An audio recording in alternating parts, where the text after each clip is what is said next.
नमस्कार। देखते ही देखते हमारा आसमान एक बार फिर से धुंधला हो गया है। लॉकडाउन से पहले जो पॉल्यूशन का ग्राफ था वो तेज़ी से ऊपर चढ़ रहा था।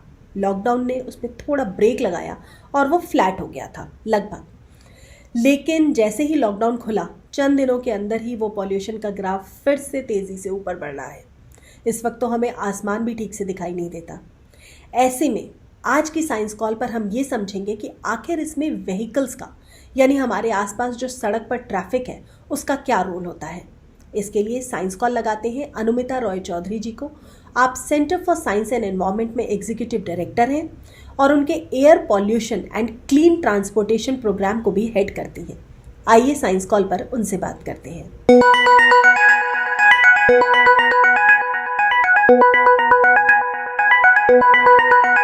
Welcome Anumita ji. So happy to be here with you.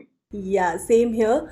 Actually हम पॉल्यूशन पे बात करना चाह रहे हैं और पॉल्यूशन में बहुत सारे फैक्टर्स मैटर करते हैं। ओवरऑल पॉल्यूशन में जो व्हीकल्स से पॉल्यूशन होता है वो कितना परसेंटेज होता है या कितना उसमें ऐड करता है, कैसे देखते हैं आप?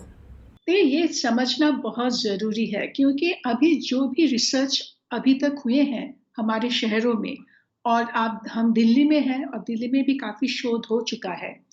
यहाँ पे ये जो सोर्स असेसमेंट की जो स्टडीज करते हैं तो इससे साफ पता चलता है कि शहर में काफ़ी सारे प्रदूषण के सोर्सेस हैं।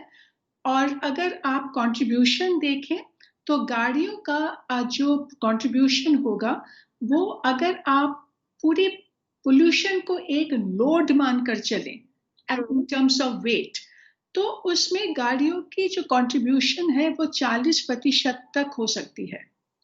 और यहाँ हम बात प्राइवेट व्हीकल्स और कमर्शियल व्हीकल्स को मिला करके कर रहे हैं, ये पूरा मिला के द टोटल व्हीकल्स अगर हम देखें। और अगर आप जिसके हम कहते हैं कि जो हवा में जो प्रदूषण की जो कॉन्सेंट्रेशन होती है, जो हवा हमारे सांसों के साथ अंदर जाती है, अगर उसमें हम कंट्रीब्यूशन देखें तो गाड़ियों की is a second highest contributor. Road dust के बाद गाड़ी को माना जाता है। तो एक तरफ गाड़ी की जो कंट्रीब्यूशन है वो काफी ज्यादा है, पर जो हमें समझना चाहिए कि गाड़ियों से जो प्रदूषण होता है उससे कितना खतरा है समझना ज्यादा जरूरी है, क्योंकि जो गाड़ियों से जो एमिशंस है वो बहुत ही टॉक्सिक है। और एक होता है धूल होती है हवा में, धूल उतना टॉक्सिक नहीं होगा जितना जो गाड़ियों से जब वो ईंधन जल के बाहर आती है उसमें कई तरीके के बहुत ही स्ट्रॉन्ग टॉक्सिन्स उसमें उनमें हम पाए जाते हैं। इसलिए जब हमारे सांसों के साथ घुल के अंदर जाती है तो बहुत ही खतरा बनता है हमारे सेहत के लिए। और एक और बात है कि हम ये कहते हैं कि शहर में तो कितने सारे प्रदूषण फैलाने वाले सोर्सेस हैं, तो हम गाड़ियों के पीछे क्यों पड़े हैं। तो यहाँ पे एक और मुख्य बात है कि गाड़ी हमारे बहुत करीब होते हैं। हम जब रास्ते पर चलते हैं, हम जब रास्ते के पास रहते हैं, तो हमारी जो डायरेक्ट एक्सपोजर है जो व्हीकुलर एमिशन पर, वो बहुत ज्यादा है। इनफैक्ट एक रिसर्च जो दिल्ली शहर में की गई है वहां पे दिखाते हैं कि अबाउट 55% ऑफ दिल्ली पॉपुलेशन वो कोई भी रास्ते के 500 मीटर की दूरी पर रहते हैं, और यहीं पर मैक्सिमम इफेक्ट होता है वेहिकुलर पोल्यूशन का। तो इसीलिए हम इस पर बहुत ही ध्यान देते हैं। और एक बहुत बड़ी मुख्य बात है, क्योंकि अगर आप देखेंगे कि शहर में अगर डीजल की गाड़ियां चल रही हैं, डीजल से जो एमिशंस निकलते हैं वो और भी घबराने वाली बात है, क्योंकि अगर आप WHO का जो अनुमान है, जो बेंचमार्क बनाए गए हैं, उन्होंने डीजल एमिशन को क्लास 1 कार्सिनोजन का दर्जा दिया है। जी, ये भी समझना चाह ही रहे थे कि हम डीजल कार्स इस्तेमाल करें या पेट्रोल कार्स इस्तेमाल करें या पेट्रोल व्हीकल्स कहूँगी, एग्जैक्टली हम कार्स पे भी क्यों फोकस करें। टू व्हीलर्स हों, कार्स हों या फिर जो बड़े व्हीकल्स होते हैं, बसेस, ट्रक्स होते हैं, इनमें डीजल वर्सेस पेट्रोल।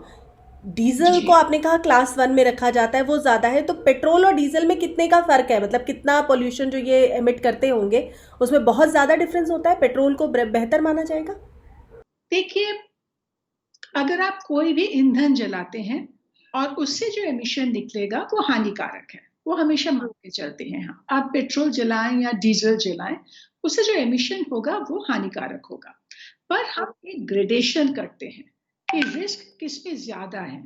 तो उस डीजल को माना जाता है सॉरी, डीजल से जो एमिशंस होते हैं उससे सबसे ज्यादा खतरा है। तो हम इसी तरीके से एक बेंचमार्किंग करते हैं। और पेट्रोल से भी जो जहरीले गैसेस निकलते हैं पर डीजल से ज्यादा निकलते हैं। और जो क्लास 1 कार्सिनोजेन जो हम कह रहे हैं डीजल को, वो वही दर्जा है जहाँ पे टबाको स्मोकिंग को भी रखा गया है, जहाँ पे एस्बेस्ट भी रखा गया है। और इसी कारण कि डीजल एमिशन से वो लंग कैंसर के साथ जुड़ा हुआ है, बहुत स्ट्रॉन्ग। इसीलिए डीजल के बारे में लोगों जो चिंता ज्यादा है और इसके ऊपर कार्रवाई भी ज्यादा की जा रही है। जी, डीजल गाड़ियां बैन करने की भी बात हो रही है, तो जिनके पास डीजल गाड़ियां हैं इस वक्त या जिन्होंने हाल फिलहाल में ही ली हो 1-2 साल पहले, तो वो क्या करें, कैसे इसको मिनिमाइज कर सकते हैं, कुछ तरीके? देखिए, जब हम गाड़ी खरीद रहे हैं तब ये डिसीजन लेना बहुत जरूरी है कि हम डीजल ना खरीदें। और आप शायद जानते होंगे कि दिल्ली में आज अगर आप बड़े डीजल गाड़ी खरीद रहे हैं जिससे 2000 सीसी से ज्यादा बड़ा इंजन है और या एसयूवी खरीद रहे हैं, तो उस पर एक एनवायरमेंट पोल्यूशन चार्ज लगाया जाता है। तो आप वो एनवायरमेंट पोल्यूशन चार्ज दे के फिर आप वो बड़े डीजल गाड़ियों को आप खरीद रहे हैं। तो इसका मतलब हुआ जो कंज्यूमर है वो जानता है कि ये इससे ज्यादा खतरा है, वो फिर भी खरीद रहा है और पोल्यूशन चार्ज भी पे कर रहा है। सवाल कुछ और है, क्योंकि हमें पता है कि डीजल से खतरा ज्यादा है, तो इसीलिए भारत में एक जो नई कदम ली गई है, जहाँ पे हम अभी जो गाड़ियों के लिए जो एमिशंस के लिए जो मानक बनाए गए हैं, आपको पता होगा कि भारत स्टेज 4 से हम एकदम से जंप करके भारत स्टेज 6 पहुंच गए हैं। और इसी साल भारत से 6 स्टैंडर्ड को इंट्रोड्यूस किया गया है। तो ये जो इम्प्रूवमेंट हुई है उससे डीजल गाड़ियों पे भी इम्प्रूवमेंट हुई है।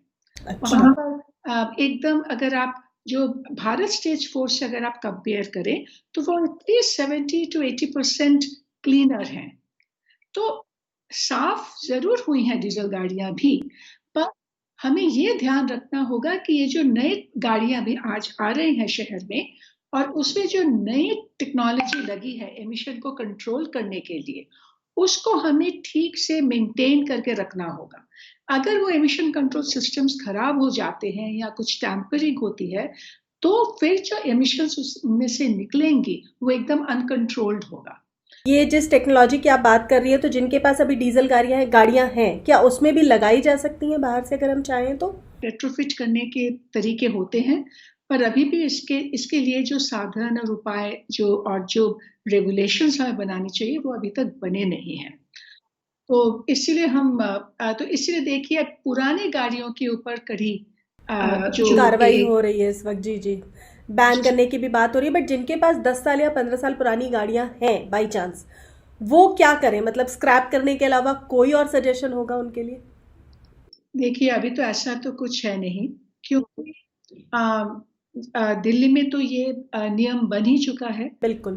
और अभी जो केंद्रीय सरकार के तरफ से जो नई स्क्रैपेज पॉलिसी आने वाली है वहां पर भी वो एक इंसेंटिव पॉलिसी के बारे में बात कर रहे हैं कि किस तरीके से लोगों को वो इंसेंटिव दे ताकि वो पुराने गाड़ियों को जल्दी से बदल डालें। और तो वो तरीके और वो उपाय बताए जाएंगे, पर कुछ कर नहीं सकते उसके बारे में। और सिर्फ यही कहूंगी कि लोगों में ये जागरूकता होना बहुत जरूरी है कि अगर आप एक भारत स्टेज 1 जो बहुत पुरानी 15 साल पुराना जो डीजल गाड़ी है और जो निजी गाड़ी है जो कार है, एक अभी जो नए मानक बने हैं उससे अगर आप कंपेयर करेंगे तो वो पुरानी गाड़ी 31 टाइम्स हायर एमिशंस के लिए बनाए गए हैं। राइट? तो इसका मतलब हुआ कि वो एक गाड़ी आज 30 गाड़ी के पोल्यूशन जितना फैला रही होगी, 30 गाड़ियां उसके बराबर वो एक गाड़ी है। यानी पुरानी गाड़ी चलाना कहीं से भी फिजिबल नहीं माना जा सकता इस वक्त। बिल्कुल। किस हद तक फ़ायदा होगा अगर ये डीजल गाड़ियाँ पूरी तरह से सड़क से हट जाएं, या जो भी हम सोच रहे हैं? और सिर्फ गाड़ियाँ ही नहीं, कमर्शियल व्हीकल्स का भी तो इशू आता है इसमें, बिकॉज ज़्यादातर कमर्शियल व्हीकल्स डीजल ड्रिवन ही होते हैं। बिल्कुल। अभी देखिए दिल्ली में तो बाकी जो गाड़ियां हैं, जैसे जो पब्लिक ट्रांसपोर्ट की जो गाड़ियां हैं वो तो सीएनजी पर चली गई हैं, पर अब ट्रक्स हैं और एसयूवीज हैं और कुछ और कमर्शियल व्हीकल्स हैं जो अभी भी डीजल पर चल रही हैं अभी। तो देखिए अगर ये हट जाते हैं तो जो टॉक्सिक एक्सपोजर है वो खत्म होगा, क्योंकि ये बात समझना जरूरी है कि देखिए एक होता है कि कितना ज्यादा प्रदूषण है जो हमें एक क्वांटिटी के हिसाब से हम बात करते हैं, पर यहाँ पे हम जब टॉक्सिसिटी के मुद्दे पर आते हैं तो टॉक्सिसिटी के लिए हमें ज्यादा क्वांटिटी की जरूरत नहीं पड़ती। अगर वो बहुत कम क्वांटिटी में भी आपका एक्सपोजर होगा तो भी वो आपके लिए बहुत ही हानिकारक है। जहर चाहे एक चुटकी हो चाहे एक चम्मच, वो हानिकारक तो है ही, बिल्कुल सही बात है। एक आपने सीएनजी की बात की, सीएनजी कितना इफेक्टिव है पोल्यूशन कंट्रोल के लिए? मतलब सीएनजी को कैसे देखते हैं आप, अगर हम सीएनजी कार्स या सीएनजी व्हीकल्स यूज कर रहे हैं?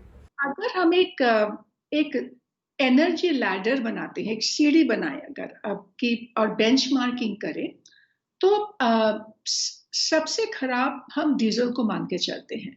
तो डीजल, फिर पेट्रोल, फिर गैस। अल्टीमेटली जो आपका जो पूरा जो सोल्यूशन निकल के आएगा वो होगा जब आप इलेक्ट्रिक व्हीकल पे जाएंगे, स्विच करेंगे, जीरो एमिशन बन जाएंगे। अब देखिए ये जो मैंने कहा कि अगर आप डीजल जलाएं या पेट्रोल जलाएं या नेचुरल गैस जलाएं, हर ईंधन से पोल्यूशन होता है।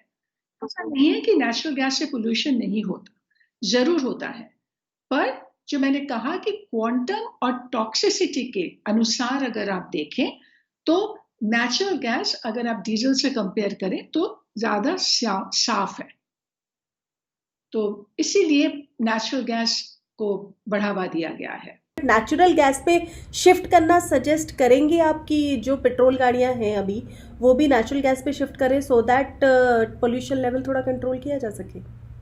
देखिए हम जब नेचुरल गैस पे अगर आप शिफ्ट करें तो आप नए गाड़ी खरीदें, मतलब कन्वर्शन को कर सकते हैं, कन्वर्शन करेंगे तो उस पर भी थोड़ा क्वालिटी कंट्रोल करना बहुत जरूरी है कि ठीक से उसको कन्वर्ट किया जाए।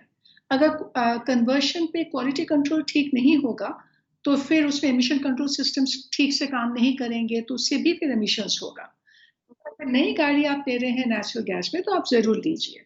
कमर्शियल व्हीकल्स को कैसे कम करेंगे फिर? देखिए कमर्शियल व्हीकल्स में अभी तक जो दिल्ली में हो चुका है, अगर आप देखें कि जो दिल्ली में जो कमर्शियल व्हीकल्स जो ऑपरेट करते हैं वो नेचुरल गैस पर चल रहे हैं अभी, और जो बाहर से आते हैं और ट्रक्स के ऊपर बहुत बड़े बड़े कदम लिए गए हैं।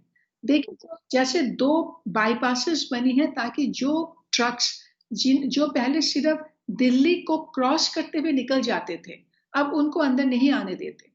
अब सिर्फ वही ट्रक्स अंदर आ सकते हैं जिनके कोई बिजनेस है यहाँ पे, और उसके साथ साथ हर truck every day on a daily basis वो एक एनवायरमेंट पोल्यूशन चार्ज पे करते हैं विच इज अ डिसइंसेंटिव, और 10 साल पुराने ट्रक्स को अंदर नहीं आने देते।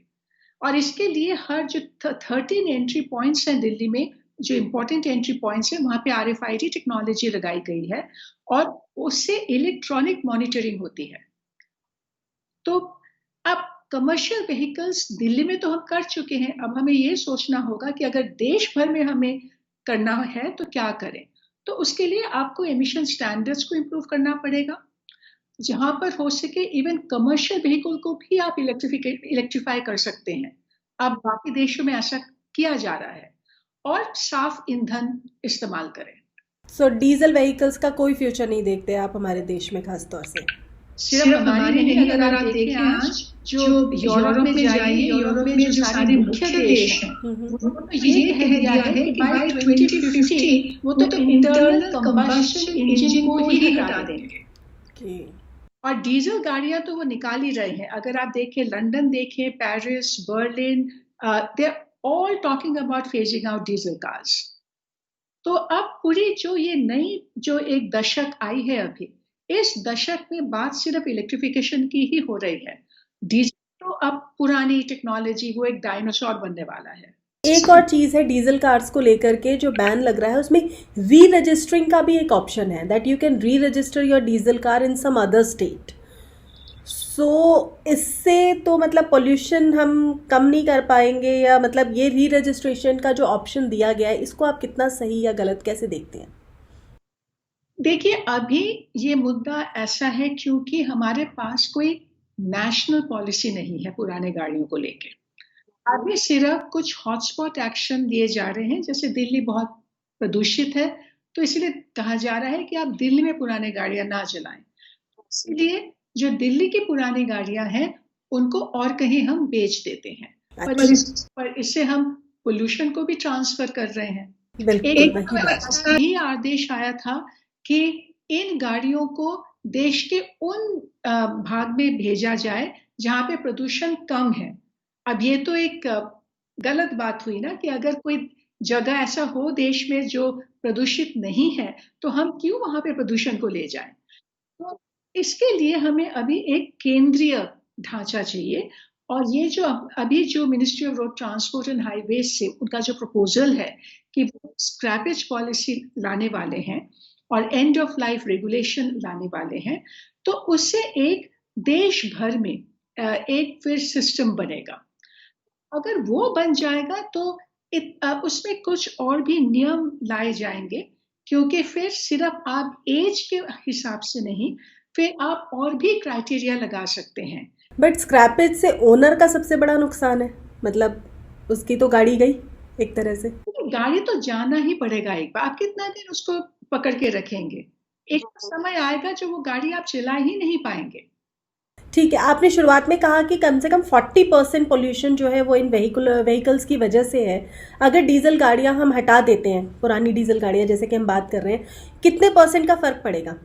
IIT कानपुर की स्टडी आई थी दिल्ली में, और वहां पे उन्होंने कहा था कि शायद डीजल की गाड़ियां कुछ 25% तक हैं जो व्हीकल स्टॉक में, जो गाड़ियां टोटल गाड़ियां हैं शहर में। पर जब उस नंबर के आधार पर उनकी कंट्रीब्यूशन टू कैंसर रिस्क को कैलकुलेट किया गया था, तो वो तब निकला था अबाउट 70 to 80%। तो इसलिए मैं बार बार कह रही हूँ कि लोगों के ये क्वांटम और टॉक्सिसिटी, ये दोनों के बीच का अंतर को समझना बहुत जरूरी है। सिर्फ 20, 30, 80% क्वांटम से है ये पूरी बात को आप समझ में नहीं आएगा, क्योंकि ये बहुत छोटे ट्रेस अमाउंट में भी बहुत ही खतरा हो सकता है उससे। कोरोना ने जो हमें ये कोविड का जो सारा सीन चल रहा है, इसने हमें जो मास्क का गिफ्ट दिया है, ये मास्क कितने हेल्पफुल होंगे इस पोल्यूशन से खुद को बचाने के लिए? आजकल हम मास्क पहन करके ही बाहर निकल रहे हैं घर से।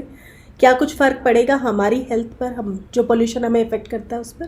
कुछ हद तक आपको ये संभाल लेता है मास्क, पर जो सोल्यूशन है वो तो तभी आएगा जब आप प्रदूषण को ही खत्म कर पाएंगे। Thank you so much Anumita ji for joining us और हमसे इतनी सारी जानकारी साझा करने के लिए। Thank you.